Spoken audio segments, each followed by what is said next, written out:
আসসালামু আলাইকুম। আপনারা আমাদের আগের ভিডিওতে দেখছেন আমরা কিভাবে বাংলাদেশের ইমিগ্রেশনটা ফেস করছি। বাট আজকের এই ভিডিওতে আপনাদের সঙ্গে শেয়ার করব আমরা কিভাবে চায়না ইমিগ্রেশন পার হয়ে, দেখতে পাচ্ছেন আমরা ট্যাক্সিতে আছি, কিভাবে চায়না শহর গুয়াংজু শহরে প্রবেশ করছি। দেখতে পাচ্ছেন এটা একটা ইলেকট্রিক কার, আমরা এটা করে আমাদের হোটেলের উদ্দেশ্যে যাচ্ছি। সো চায়না ইমিগ্রেশন নিয়ে ছোট্ট একটা কথা বলতে চাই, সেটা হচ্ছে আমাদেরকে কিন্তু আমি আর শাফিন আমাদের মোটামুটি সব বাইরের দেশগুলোতে ঘোরার এক্সপিরিয়েন্সটা সেম। ও যতগুলো দেশ কান্ট্রি ভিজিট করছে আমার বেলাও সেম। সো আমাদের হোটেল বুকিংও একসাথেই দেওয়া। সো এই জন্য আমরা দুজন একসাথেই আপনার ইমিগ্রেশন পার হই। আমাদেরকে জাস্ট ইমিগ্রেশন অফিসার প্রথম যে প্রশ্নটা করছে সেটা হচ্ছে আপনারা কি করতে আসছেন।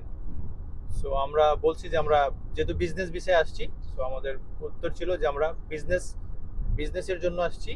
কোথায় যাবেন? আমরা যেখানে যাব সেনজেন গুয়াংজু, এটাই জিজ্ঞেস করছে। আর হচ্ছে আপনাদের রিটার্ন এয়ার টিকেট। কিন্তু এগুলো প্রশ্ন করার আগে প্রথম প্রশ্নটা যেটা করছে এটা হচ্ছে যে ইনভাইটেশন লেটার।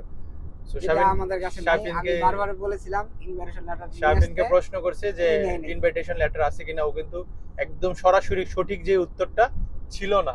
সো আমরা কিন্তু কোনো কথা পেঁচাই নাই, সাথে সাথে আমরা বলছি যে আমাদের কাছে ইনভাইটেশন লেটার নাই, তুই আমাদের রিটার্ন টিকেট বা বাকি অন্যান্য কাগজপত্র আমরা যে বিজনেস করি এগুলো আছে, এগুলো দেখতে পারোস।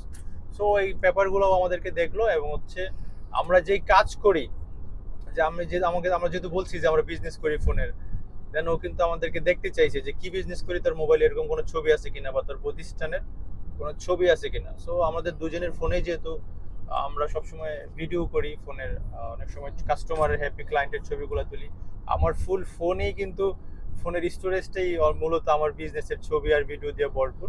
তো জাস্ট ওকে দেখাইলাম, ওকে দেখানোর পরে ও বললো যে ঠিক আছে, ওকে ডান। এছাড়া কিন্তু মূলত সম্ভবত 4 থেকে 5 মিনিটের মতো সময় লাগছে আমাদের, এর থেকে বেশি মনে হয় লাগে নাই। আর হচ্ছে আমাদের কিন্তু পিছনের একটা অতীত মনে আছে, মালয়েশিয়া ইমিগ্রেশন, আমাদের কিন্তু 4 ঘন্টা সময় লাগাইছিল ওরা। বাট সেই ক্ষেত্রে কিন্তু চায়না ইমিগ্রেশনটা খুবই ভালো। আমাদের সাথে আরো একজন আছে, আমাদের আলামিন ভাই। জার্নি করতে করতে অলমোস্ট টায়ার্ড, দেখতে পাচ্ছেন ঘুমায় গেছে। আলামিন ভাইয়ের যে প্রবলেমটা হয়েছিল, ওনার ব্যবসা হচ্ছে রাইস এজেন্সির ব্যবসা। তো ওনাকে যদি প্রশ্ন করছে যে আপনি কেন আসছেন, উনি বলছে যে ইলেকট্রিক্যাল বিজনেস, মোবাইল ফোনের বিজনেস। তো ওনার ফোনে তো মোবাইল ফোনের বিজনেসের কোনো ছবি ছিল না। আমরা কিন্তু চলে আসলাম, আমি আর শাফিন কিন্তু বের হয়ে গেছিলাম ইমিগ্রেশন পার করে।